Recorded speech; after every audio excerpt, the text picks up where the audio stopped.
stories about examples of big data technologies, what we've done with them at IBM. And also, I want to set a bit of a kind of a baseline, a bit of context. So some of the sessions well, you all have been in one session already, I don't know which one, but you'll also have heard the keynote. And so this will go a little bit of a level deeper than the keynote, which is very general, which covered kind of a lot of things at a higher level. So what I want to go into is the big data analytics side itself, and focus on a few specific technologies and ways that people have used it to get value out of them. Now, as I mentioned, I was happy to see, or happy I guess, I don't know, that there's a little yellow thing on my talk. So hopefully you're here not just for the little neon dot, but you can collect from Lydia in the back, or from up here if you want to steal maybe other colors too, I don't know. But yeah, so hopefully you're here for the content, not just that. And hopefully I won't disappoint you. So I'm Dirk. I'm from Canada. I've written a few books about big data. One of my most recent books is about Hadoop itself. It's the Hadoop for Dummies book. And so that was enjoyable. You don't make a lot of money on writing books. So my shirt was paid for by my IBM salary, not by the odd pennies that I get for book writing. I'm from Canada, and we actually get these royalty checks, and they're an American fund, so it's a paying. You have to go to a special bank, blah, blah, blah. But on a regular, so we got one this week actually. It was $1.40. The one before that was 17 cents. So I kind of queue them up, and then every now and then go to the bank. Put it in my US dollar account, which I spend when I'm down here to buy coffee. So, why big data? And this is one way that you can know I'm Canadian. The other is that I use a BlackBerry. So, it's about money.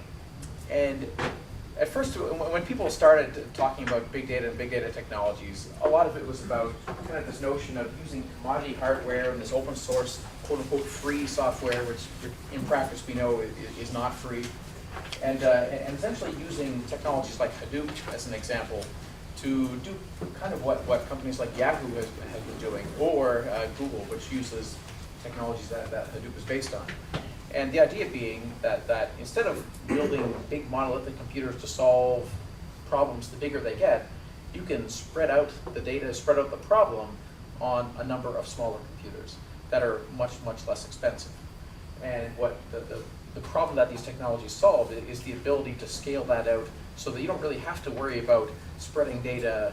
So as an example, when some older database systems, you actually had to partition the data manually, which is a colossal pain, to be able to distribute and effectively scale out as opposed to scaling up. So because scaling out is easier technically, and it's also much, much, much less expensive. So saving money. And and because you're looking at a scenario today, and this will give you an idea of the economics and why people care so much about this stuff, and why Hadoop and technologies like that have been so hot. Today, you're looking at a cost per gigabyte of storage of about 3 cents for commodity drives. So 3 cents per gigabyte. For enterprise drives that you see in like a Teradata system or Oracle or even IBM systems, you're looking at about 97 cents per gigabyte. So that's a colossal difference. And it's not just on the storage side. There are also other aspects of kind of that the commodity hardware where things are less expensive. And obviously using open source software where you're not necessarily tied to the Oracle licensing regime, things like that. That created a significant appeal. And as a result, what ended up happening is that people started using Hadoop for things that Hadoop wasn't designed for. And because everybody wanted to save money, they wanted everything for free, but they didn't realize that doing things that Hadoop wasn't designed for is hard, and sometimes it doesn't even make sense. And so what we've been trying to do at IBM is look at beyond just the whole saving money story. Let's look at some of the things that big data technologies can be used for, and help build them up and augment them with other capabilities, and try to look at possibilities that are inherent in those technologies that people really didn't have available at their fingertips before. Now, before I get into some of those examples, one major issue, and I assume we don't have to.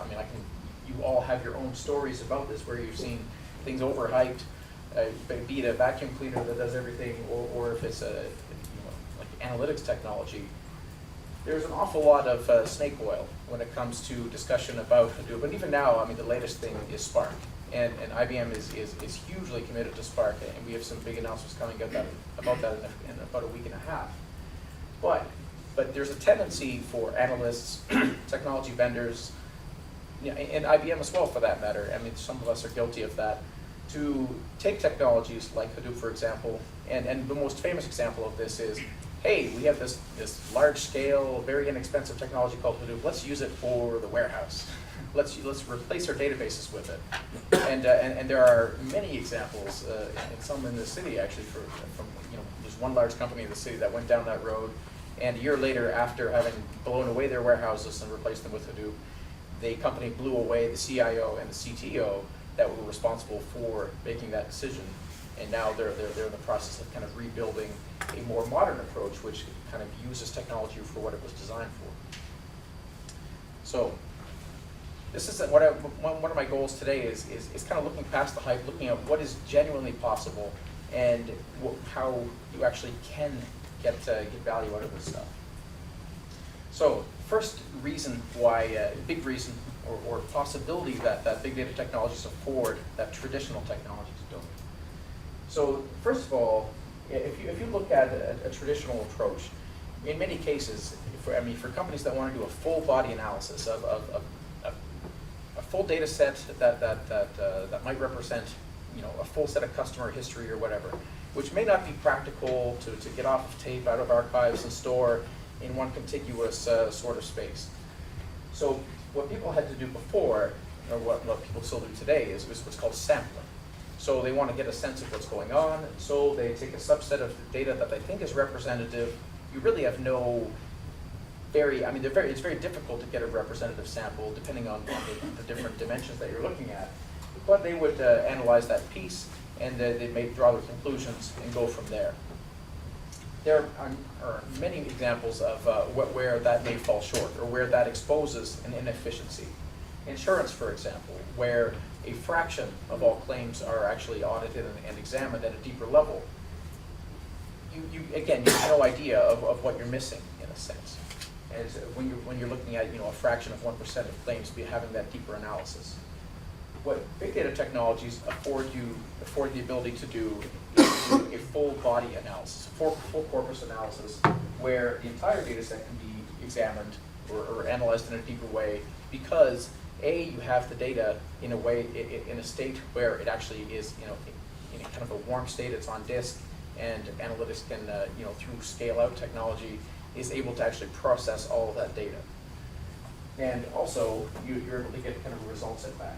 So this is kind of there are special cases, for example, fraud analysis in insurance, or for government organizations looking at tax fraud, that kind of thing, where these techniques are not possible, right? And there's really a special case of what Yahoo itself was using technologies like Hadoop for, which was indexing the web and analyzing people's clicks to do things like what Google was doing with AdWords and so on, doing targeted ads. And so this is essentially, you can almost look at that as a very specialized batch case. And big data technology is designed for that, and very, very useful and compelling. And there are a number of examples of companies we've worked with where they're doing that kind of activity.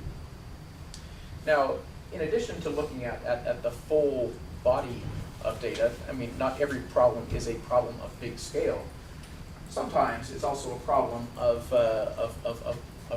data that is messy, is not clean, and essentially in cleaning the data, in normalizing, maybe not normalizing all the time, but certainly in filtering and putting things in rows and columns, sometimes you lose context. What might be today's garbage might be tomorrow's treasure, as it were. And so the approach if you look at technologies like Hadoop, which at its core, one component is just a raw file system. You can dump whatever you want in there. It doesn't matter. And when you think about, the math used to be heavily twisted so that because cost of storage was so high, it was cost prohibitive to start storing as much as you wanted, right? Now, still, it's not free.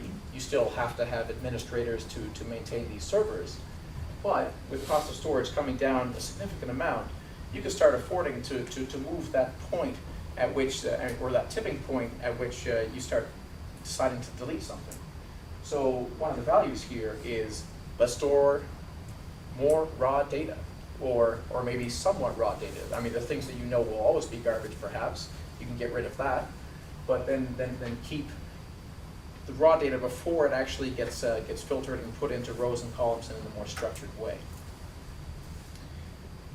What that leads to is this notion of data-guided discovery, where if you have raw data at your disposal, and if you have also relational data which is more structured, where you know, I mean, for example, if I go to a bank, I know that when I start giving my vital statistics, that my social security number will be stored as an integer, and where it's checked to ensure that it's, however many digits it has to be in the United States, that my address will be a varchar or something like that, my salary will be a decimal. So things are strongly typed, in other words. And in a big data sense, I mean, thinking back to the last slide where we talked about dealing with data in any format, in a raw form. In this context, it's almost where you can almost get into a scenario where you're looking at what's called a schema on need. And a schema, for those that don't know, is exactly what I was talking about before, where I go to a bank and my personal information gets put into their format, so their schema, right? So here, the notion is, let's start with the raw data, or whatever data is at my disposal, and then think what my questions are going to be. Because the schema really defines, what questions do I want to be able to ask of a million customers that are ordered in a certain way? Well, I will ultimately want to know their addresses and their names for billing purposes. So therefore, part of the schema is a name and an address and that sort of thing. So as soon as you put things into a schema, you take away the raw context and you potentially lose things. But when you're starting with the data, the idea here is that you want your analysts to be able to come up with new questions, things that haven't been thought of before, perhaps. The idea being that if you have raw data with that extra context, maybe they see something there. Maybe they see a potential correlation they want to make with raw data and maybe some structured data from some other part of the organization.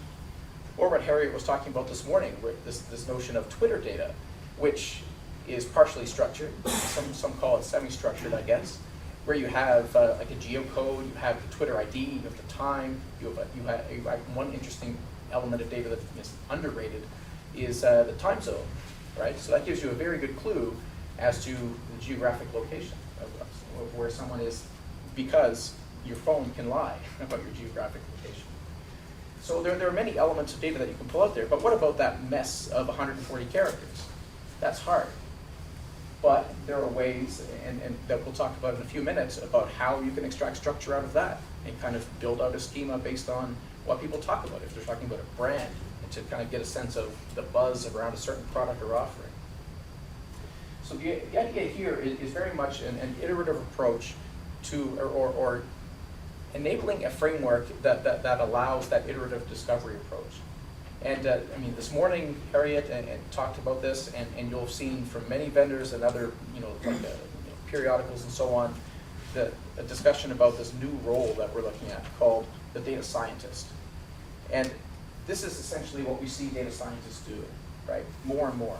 And there is tremendous value in that, because it's really, when it comes to today's economy, where you're looking at companies like Uber, MyBnB, which really, I mean, it's a taxi company that owns no taxis. It's an accommodations company that owns no hotel rooms, right? So it's really about looking at a scenario where it's ideas and analytics on those ideas, or as a result of those ideas, which can lead to significant business value or other kinds of value based on data that's available. Now, finally, the last piece, the last kind of element or a way of looking at big data is, are you able to deal with data as it comes into your organization, and how quickly can you react to it? What normally happens, I mean, one example is a bank transaction. As I make the deposit or the withdrawal or whatever, at the end of the day, what happens is I mean, there's an immediate transaction where funds are debited or deposited from my account. That takes a few seconds. But the records of that, the analysis that happens as a result of that activity, it takes a while for all of that information to kind of trickle through the bank systems to see, oh, well, Dirk made a mortgage payment. He decided to put an extra few grand, that kind of thing, and you know, every quarter or whatever, maybe there's some kind of algorithms that look at you know, patterns that I've done. Maybe every quarter I do a deposit. So ergo, at this point, you know, in the cycle, Dirk must get a bonus.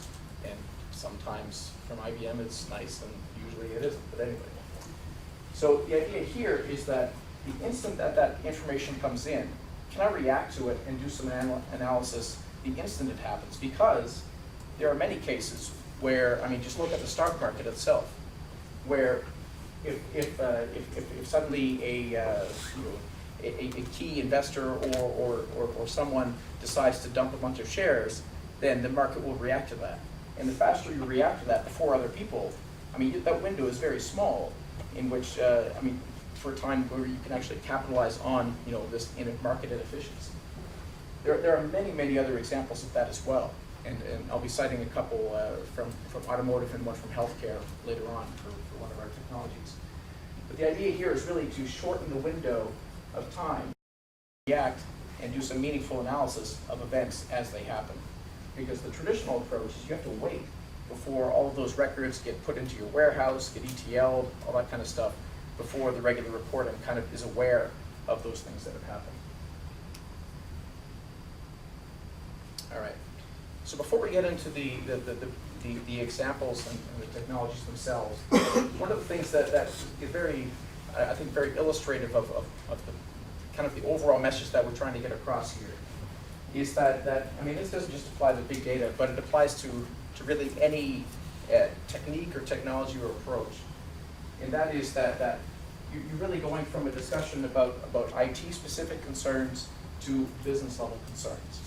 And we're seeing this, I mean, so Bill, I don't know how many were in the session next door earlier, but he illustrated this as well, the kind of the tension between IT and the business side, where a lot of the discussion where it used to be focused around cost, about minimizing cost and maximizing efficiency, where what we're trying to do in our company and many other companies as well is focusing on what can we do to expand the business, to you know, find more efficiencies, to create business models that are relevant for the market as it evolves.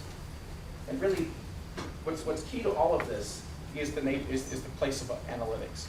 So for the lower order kind of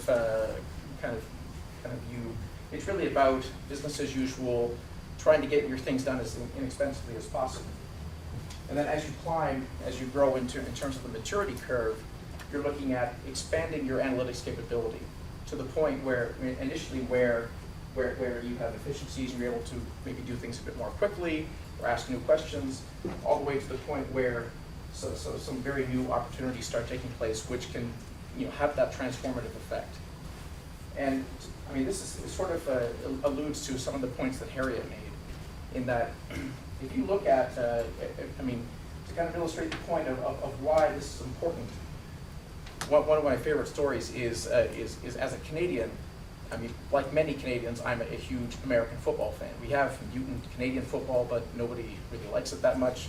So we typically go south. I live in Toronto, so we go to Buffalo quite regularly. One of our traditions that my friends and I had for many years is we used to go to Buffalo. We'd go to the Olive Garden or the Waffle House or whatever, you know, the finer points of American culture. And then we go to a Borders because, you know, most of us like to read, we like cheap books, so there it was. So that obviously, that tradition has died, at least that part of it. And when I went to Borders, my wife makes me sign all those stupid little coupon things, 5% off, 10%, whatever. And I gave them my email address, and they knew my more or less my patterns. I went on their website, I got their emails, all that kind of stuff. And so they knew a fair bit about me. They knew my ordering habits online. They knew what I had bought in person and which locations and so on. And they also had a sense of what I clicked on from their website. However, I would still in spite of all that interaction that they had about me and what they knew about me, which was at their disposal, I still got the same stupid emails every week. That was kind of, you know, the mass marketing, where I would get, I mean, as an example, I mean, for a number of weeks, there were ads about, you know, vampire romance fiction, which I have zero interest in. But my experience with Amazon was the complete opposite, where, I mean, I would buy a fair bit from Amazon, I would click, I'd read reviews, but whenever I go to the website, immediately, the front page, even if I didn't log in because it's in my cookies, I would get a tailored experience. I'd see books about sports, politics, religion, whatever, the things that I actually cared about and read about. So, I mean, in a business like, you know, retail books, which have, you know, very, very, very thin margins, it was inevitable, really, just from that consumer experience. I mean, it was a complete non-surprise that Borders failed, right? I mean, there were other reasons behind it as well on the business side. But in looking at how they valued analytics and how they valued that customer experience and being able to really not capitalize on all the data points they had available, in contrast to what Amazon was doing, that was, I mean, it was almost criminal, especially if you're an investor. And this really speaks to this last point, the highest maturity point on this model. And the reason I bring this up is because in my role as a technical seller in RBM, we get a lot of interest about our new technologies. People are excited about them, but they often come and say, well, you know what, I mean, just a very recent example, there was one company in New York that said, we really want to do something with Spark. We're really excited about it. They went to the Spark conference, they talked to a few of us about what we were doing and so on, super excited. And then, I mean, my colleague and I kind of looked at each other and, so what is your problem? What problem are you trying to solve? Is there some kind of analytics goal, or is there a cost savings goal, even on a a lower point on the maturity curve? And they didn't know, so it was kind of, you know, looking, you know, a hammer looking for a nail to pound kind of thing. And I mean, for, you know, the time that I've been involved in this line of business, in this kind of work, I mean, that is a recipe for disaster and failure and disappointment. I mean, if you look at the Gartner hype curve, I bet you, you know, that trough of disappointment has a lot to do with people looking for solutions for things that they might think are trendy or exciting. So the key in a lot of this is that really this and industry knowledge and business use cases really have to drive what you're trying to do with these new technologies. And so hopefully, as I kind of go through these three examples, it will, you know, jog some ideas of your own of ways that you can use these to make your own businesses more effective. Okay, before I transition, are there any questions? I also need a drink of water. So when the cost of you talk about the lowering the cost of storage, but most of in the big data use cases, it's a read-only, right? Like whenever you do the new transformation, it's another set of record. So whereas in the traditional, you always update there's an option of you can update, right? So did anyone do the analysis, like is that really a cost saving? Because if you do more transformations, then you have more copies for any data, right? So compared to traditional, it's like there's a control, we can minimize the number of copies. So end of the day, is that really the value? Yeah, so that's a good question. So to kind of paraphrase the question maybe so everyone can hear it in case people didn't, from the perspective of managing or lowering the cost of storage and using that as a reason to go with the big data technology, are the returns really there in situations where because, you know, technologies like Hadoop are read-only or write once, read many times, as a result of that kind of model, you end up having to create replicas, or maybe, you know, you have one model and then you create another one and another one. So does the advantage of low cost evaporate in cases like that? So, I mean, two takes on it. First of all, for cases where people are looking at lowering the cost of storage, one really good example is ETL, where, I mean, there's one rail company that we work with, a Midwestern rail company, blind, we can't name the reference, but they use Teradata and they use their warehouse as the place where they did their transformation. And 76% of the data in that Teradata warehouse was just for staging, right? which is crazy expensive because you're dealing with that massive footprint and dealing with those licensing costs and so on. So both storage and software licensing. And so they were a prime candidate to use Hadoop as ETL, right? But you don't want to use, just a side comment, you don't want to use Hadoop as ETL by itself because you're really stepping back in time, back to the mid-90s or whatever, when people did their own ETL scripts. You're in scripting hell with versioning and stuff like that and managing the governance. So what we've done is we've taken our ETL solution and enabled it to run natively in Hadoop. And so that affords some more easy use. Now, to get to your question, so does this use case, because of the read or write once, read many times nature, does that obviate, does that overcome that storage cost? And my answer would be no for the most part, because you do end up with multiple models and multiple stages, but because of the nature of that workload, it's not like you have to create like a prohibitive number of replicas, right? Okay. And so for cases like that, it makes sense. Now, another case, which is maybe a higher order case, on the exploratory analysis and discovery side, that's where you're looking at a situation where people like to do sandboxing. They'll take a partition of data or whatever and do a bunch of analytics with it, and then have different iterations of their sandbox. So technologies like Hadoop itself, that are disk-based, you do end up with a bunch of replicas.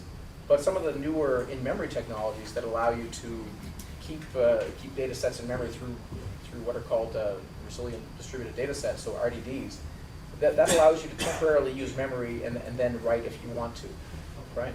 So and there are other ways to manage it as well. If you're, bottom line, you can't be an idiot, right? You have to be smart about. There's a joke that an empty hard drive abhors a vacuum kind of thing, right? The largest Hadoop clusters will eventually fill up, and so there needs to be some discipline about what you're storing. So yes, there was some. There is some truth to what you're saying, and part of the mitigation is what are you doing with it, right? And also what's the governance around that? So are you defining retention policies?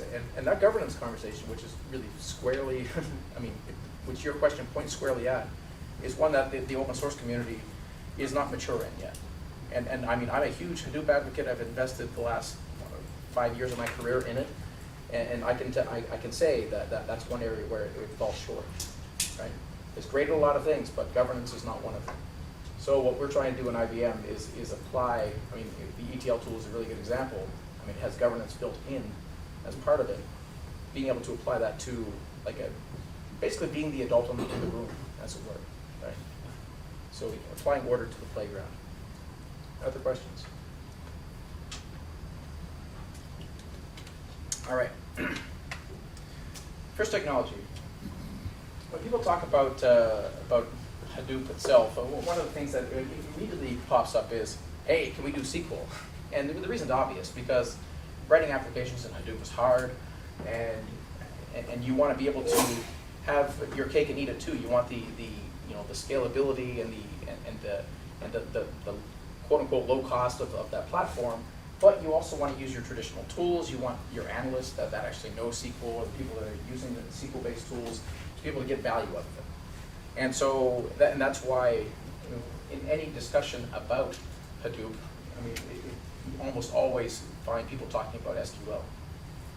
And so what and IBM, is a natural entrant in this field. In the 60s we invented SQL. We have many lines of businesses based on it. So what we've done is we've taken our really mature, decades-old SQL technology, so our optimizer, the runtime, the compiler, all those complicated, lower-level things, and we've enabled them to run on Hadoop, but in a way that actually integrates with Hadoop, so that it's not like you're running DB2 on Hadoop. You're actually running you're actually using a real, mature relational engine against data that's stored in Hadoop that anybody else can see as well, right? So the goal here wasn't just to have kind of an IBM Hadoop cluster. The goal was to have a Hadoop cluster where you can issue real relational queries. Now, one of the problems that you'll find in a lot of these SQL on Hadoop solutions is that well, it doesn't really come out here. So this is green, this is yellow, this is other shades of yellow. The problem is that there are many queries that you can't issue against some of these other SQL on Hadoop solutions. So, I mean, yeah, to do a select star from the staff table, yeah, that's easy. You can do that, and all of these other engines like Impala and Hive and so on, they can do that. But what if you're doing left outer joins and nesting subqueries and all that kind of stuff? That's when things fall apart for many of those solutions. But that's also the kind of SQL that you'll find tools like Cognos and Tableau and some of these other solutions generating. So what's the solution ultimately? So by taking, our solution is called Big SQL, and by taking this mature relational engine, which has been around for close to 30 years now, with an optimizer that's been in development for as long, we essentially have a situation where we can deal with any SQL that comes at us. So, for example, if you have in Cognos you have a report or whatever that you want to generate, and it's pulling information from all kinds of fact tables, blah, blah, blah, and you end up with a SQL query that goes from here to the door, yes, that will execute it because that same engine's been executing that same query for many years. However, these engines and many of these other SQL on Hadoop solutions, which are essentially built from scratch. So the decision that we made was, instead of building something like a new engine from scratch, and a SQL engine, a compiler, an optimizer, that is about as complicated a thing to build in computer science as you can imagine. And so it made total sense for us to take existing assets and then kind of reuse it and port it to work with Hadoop storage. So the upshot is, for common queries, we were able to work out of the box for close to 90%, and with minor modifications like fixing a date variable or something like that, we were able to work for everything. Whereas for some of these other open source alternatives, they work for around a little over half of these queries, and will require significant rewrite for about a third, and then don't work for the remaining 10% at all. All right. This is based on an industry standard benchmark of about 99 queries, and this is kind of the Christmas tree graphic, as we call it, where red represents can't run at all, and yellow represents needs significant. And not every, and these rewrites, this is non-trivial stuff that will require significant skill, which not everybody has, which is really the whole point of going to Hadoop or going to SQL in the first place, is really to avoid the need of having to do a lot of that retooling. But what everybody likes to talk about, and this kind of is a different maturity curve, I guess, is, all right, how fast is it? And with Hadoop, one of the things that you have to factor in, or any of these big data technologies really, is that it's not going to be as fast as what you see in relational. Again, we have, I mentioned 30 years of engineering effort around a relational engine. Well, yeah, so you have mathematicians, workload management scientists and so on that have spent decades figuring out how to squeeze the utmost performance out of machines that are optimized for doing a lot of transactions, a lot of queries and so on. And then you have Hadoop, which is optimized for indexing web pages and so on. Very, very different use case, and how data is stored is very different. And so you're really looking at a kind of an apples oranges scenario of capability. But people want everything, and they want to be able to do it quickly as they were used to before. So while our Big SQL solution it is a lot faster than the other alternatives that are in the market today, one of the things that we always like to temper people with is the fact that it is still an order of magnitude slower than what you would see in even like an Oracle or DB2 or a Teradata, that kind of environment. Because there, in a traditional relational environment, you're looking at hardware that's optimized for relational. Here, Hadoop is not optimized for this kind of work. It can do it, and we can make it work, fast enough. But still, it's not going to compare. So, for that reason, one of the things that we try to encourage people to do is really think about fit for purpose.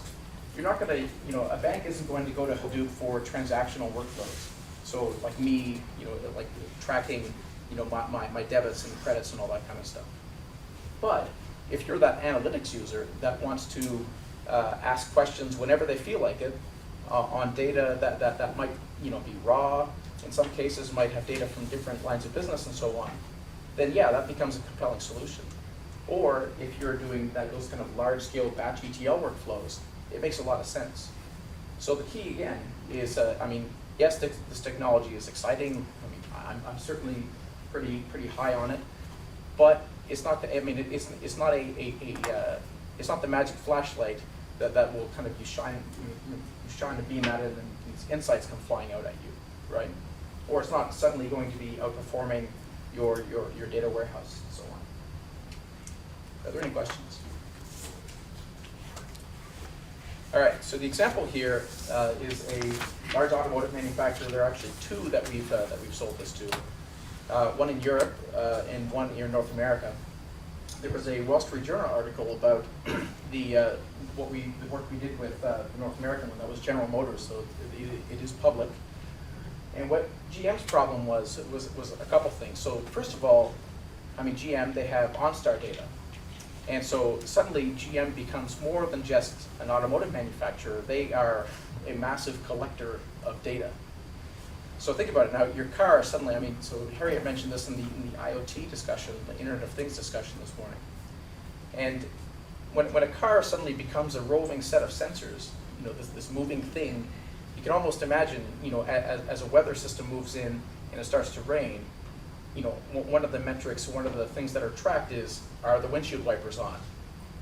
Okay, so if I'm in Chicago and I see that from the lake, I'm not sure what direction winds go here, I assume it's like where I live, it comes from the lake inland. And if suddenly, what's that? Every direction. Every direction? Yeah. All right, so if a particular system comes from the lake, and it comes from the north to going south, and then suddenly you see windshield wipers light up, closer to the lake, away, towards O'Hare or whatever, then yeah, that really changes what GM is suddenly capable of. Or what about people's different driving patterns? Or so if you're looking at, for instance, how often and how frequently and the degree to which cars decelerate, and to kind of look at me as one driver as compared to my wife, for example, who might decelerate more slowly. Ergo, Dirk is a more reckless driver than his wife, that kind of thing. And so, there is a scary, freaky Big Brother element to this where data privacy concerns have to be balanced, and that factors into a governance conversation. But this really changes the opportunity that this and other automotive manufacturers have in thinking about what is the potential of this information. What are wear patterns based on certain driving patterns?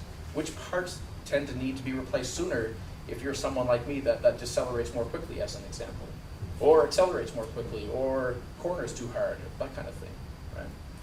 And then if you want to take it to an even crazier level and scarier level, if you're like me and concerned about insurance rates, what if and there are insurance companies already that are doing this kind of data collection.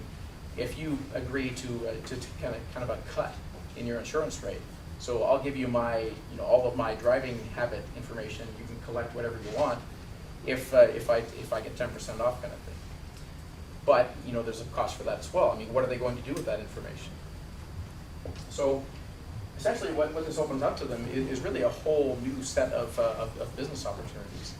Now, in the short term, GM is climbing this maturity curve. At the very beginning, this was really about offloading their ETL, which they've done. And what they're doing, what they're eventually going to do is do more of this mining of that OnStar data. All right, the second technology I want to talk about touches on the example I raised earlier about being able to react to information the moment that it hits your organization. That's actually a complex problem. It's very difficult to do that. Now, I cited an example of brokerages and Wall Street type firms which do kind of algorithmic trading or optimized trading environments. And they've been doing this for years, and they have their own languages and all that for it. And some of the I mean, all of the elite computer scientists and data scientists that aren't working in Silicon Valley on trying to get people to click on more ads, they're working on Wall Street trying to figure out how to optimize currency fluctuations and make money off of that. And so one of the technologies that I mean, they built their own specialized things for that, but what we've built in IBM is a general purpose streaming engine. And one of the challenges with general purpose anything is, how do you make it do something specific? So what we've done with this engine is, we've accompanied it with a number of special toolkits. So if you're dealing with text data, now there's one organization here in the United States, and that affects us as Canadians as well, the NSA. We actually built streams in concert with them. It's a bit dangerous to say that, maybe not dangerous, but it's maybe not as politically friendly to say that now, given all the things that have been in the news lately about that. But in the aftermath of 9/11, when a number of different security decisions were being made, the NSA did come to IBM and say, we need to build something that can analyze information quickly from multiple different sources. It could be audio streams, video streams, text streams, large-scale log data from telcos, all that kind of stuff. And so what we built was this. Now, it's not just a super spy machine. It can really, literally, because it can do anything, we literally use it for anything. One of my favorite use cases, because maybe I'm a bit of a twisted person, is what they're doing in the North Sea. So there's an oil company which is under environmental regulations where they can't drill in certain sensitive areas until mating season is over for a particular kind of whale. And so what they were doing with streams is they put monitors in this particular sensitive area. And what they had before was biologists telling them, in these 2 months, you can't drill because the mating's happening. And so what they were able to do with streams is they have audio sensors set up in these different areas of the ocean, and then there's a very unique, and I've heard it, if you email me, I'll send it to you. There's a very unique and funny audio signal that's generated during the mating activity of these whales. And then once those die down to what was deemed acceptable by the biologists, then drilling can resume. The end result of that is that the windows, where the window used to be significant, they were able to shave that down by over half, right? And that, everybody wins. The whales, they can keep copulating, and the drillers can drill when that's not happening, and they don't disturb that. So that's just an example of a use of this technology where you're dealing with data that's kind of weird in some cases. You're looking for a very particular audio signal, and you're able to react to that and be able to understand what the significance is very, very quickly. All right. So one example of this is a project we call Connected Car.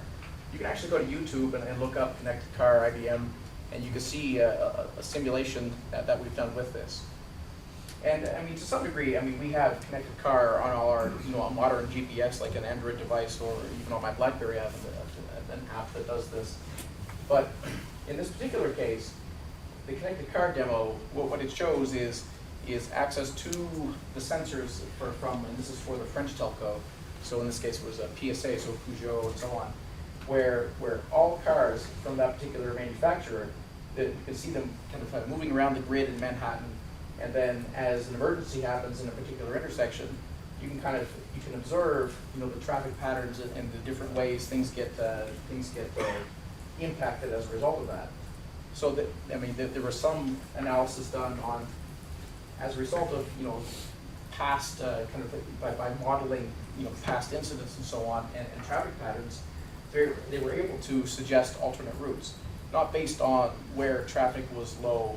Not like what Google does now, where it kind of suggests where cars aren't happening to move. But this is smarter in that it's based on what are the traffic patterns based on what happens in history and as a result of their models.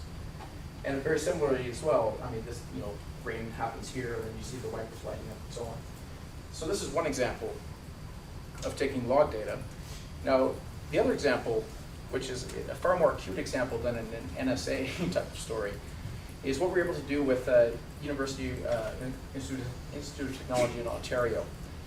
One of the problems that a researcher there was trying to tackle, she had this idea that if she was able to capture much more, at a much more granular level of information coming off of the medical sensors from premature babies, that she would be able to look for early indicators for when fever conditions strike.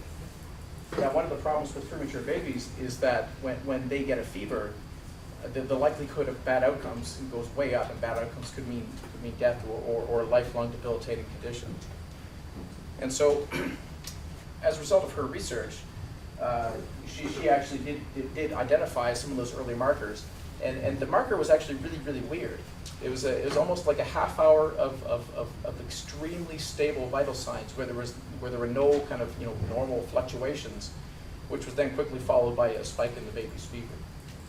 And so the way that she figured that out was essentially by having, at the University in Toronto, New York, there's one in Beijing as well, where hundreds of babies over the course of a number of years that they had all of their monitoring equipment, so looking at brain activity, looking at the normal pulse oxidation, heart rate, all that kind of stuff.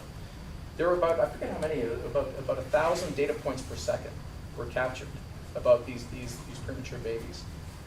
And as a result of collecting all that data and doing the modeling, she was able to find that.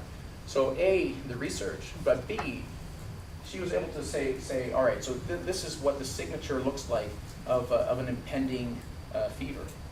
And so, in a normal kind of hospital situation, and we've all either had loved ones or ourselves experience this. You go into a hospital, you're hooked up to these electronic devices, and every now and then a doctor or nurse goes in and writes a vital sign on a piece of paper, right?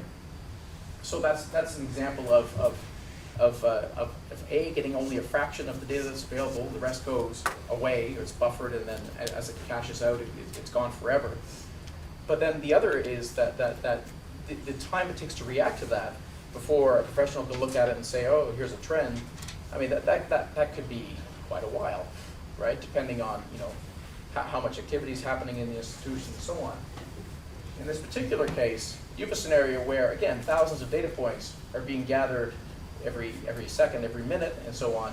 And then the instant, because the streams engine is an in-memory engine, so it pops in memory, it's not loading from disk, and then even within a microsecond of an event happening that may trigger one of the algorithms to detect it, you can actually react and have alarms go off, right? So the notion here is that it enables these fevers to be nipped in the bud very early on, as opposed to having to wait a day or half a day when it would be too late to actually react to it. All right. The final technology is something we call Big Match.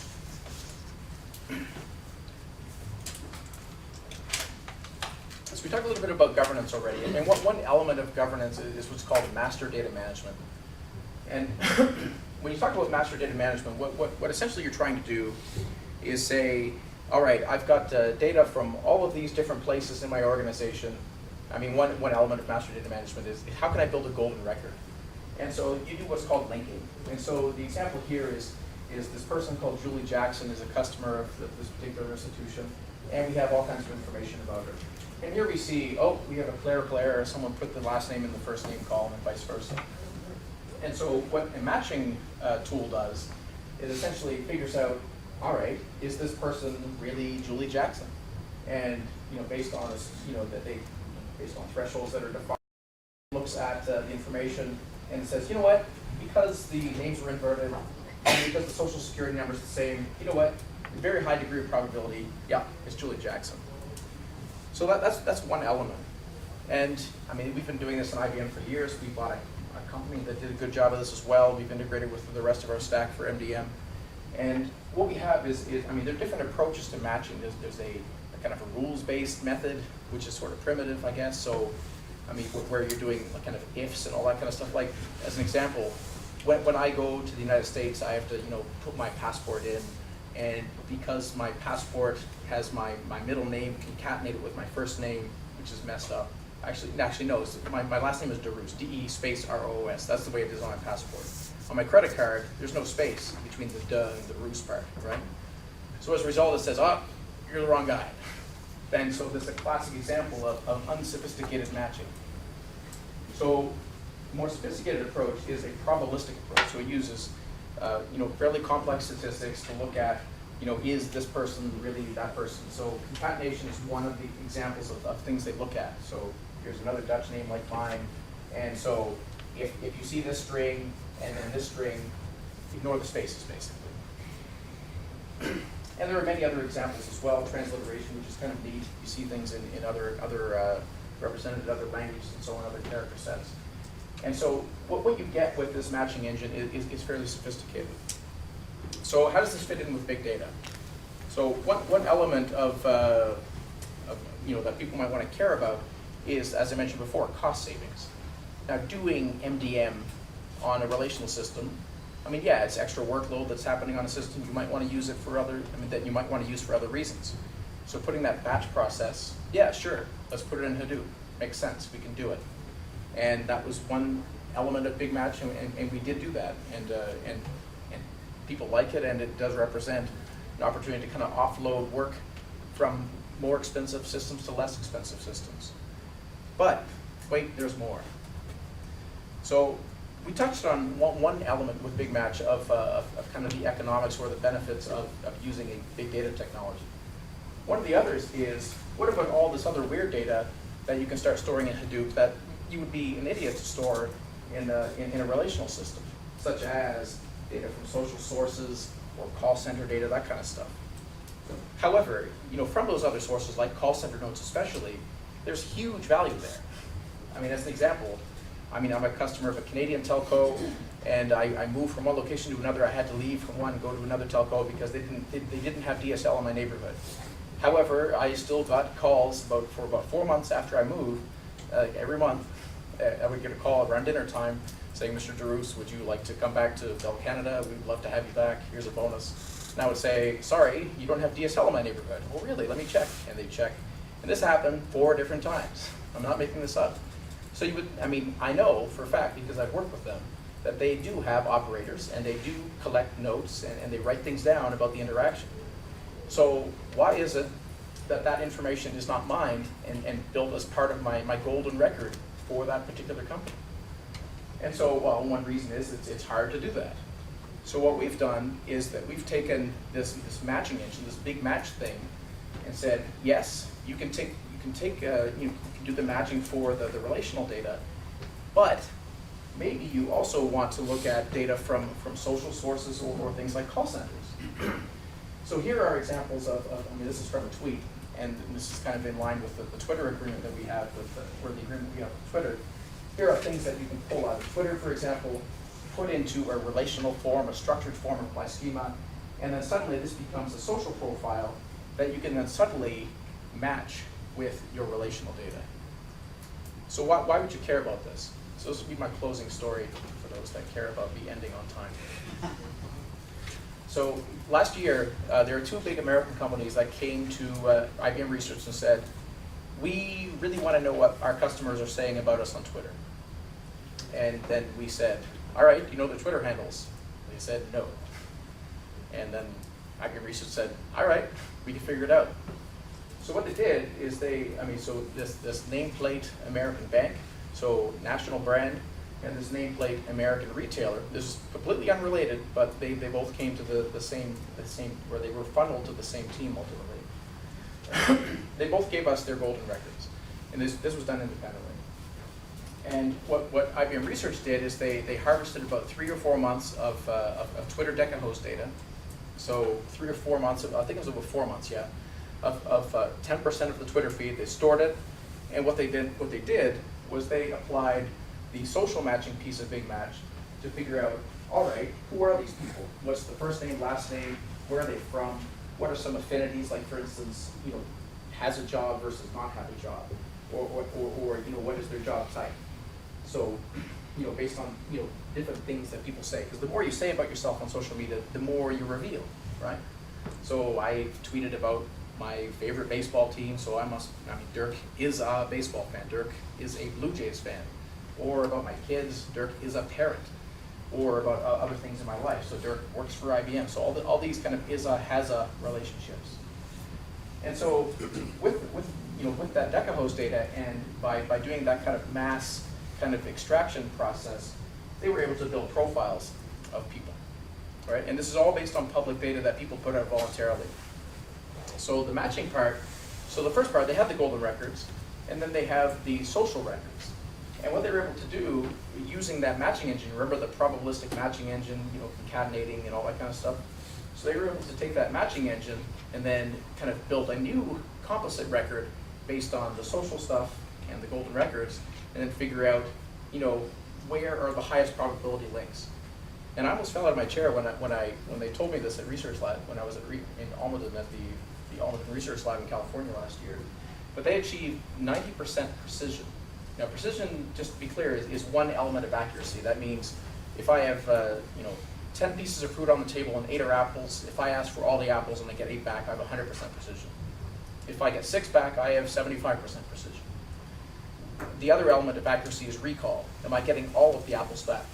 So we don't know what the recall rate was, because we really don't know how many Twitter users are actually these customers. We have no clue. There's no way of knowing that. However, we were able to sample and figure out, for the matches where John Smith, the Twitter user, and John Smith, the customer of this bank or the retailer, so for both of them, we're able to say, yeah, you can call them and say, is this actually your Twitter account? Yes, it is. How did you find out? This is creepy. That kind of thing. So 90% precision based on this process. This is available today as a product. So before, even last year, there were blog posts by people that said, this is not feasible, this is not possible. But, the key secret sauce here is this piece here, the entity extraction piece, where they're using text analysis and some probabilistic matching to figure out, based on what people say and what they've said about themselves in their Twitter profiles, what can we divine, what can we figure out, based on these kind of his-a, has-a relationships. All right, my final point about this is, this isn't to be creepy, to figure out, what is this person saying about me kind of thing, in that kind of paranoid way. But, for both those companies, the goal was, how can we know more about these different market segments? Because they do all kinds of, segment-based analysis on data that they already know. But what about data that they don't have, like what people are saying on social media? How are people responding to certain trends and so on, and how can they monetize that? So that was the ultimate goal of this. So, with that, I'll end. And with the remaining odd seconds, are there any questions? Just scratching your ear? Okay. The Big Match thing, is that the same Big Insights, or what product is the... Yeah, Big Match is a product. Oh, it's its own product. It uses Big Insights, but it's its own product. Okay. Yeah. Oh yeah, you're an IBM. Yes.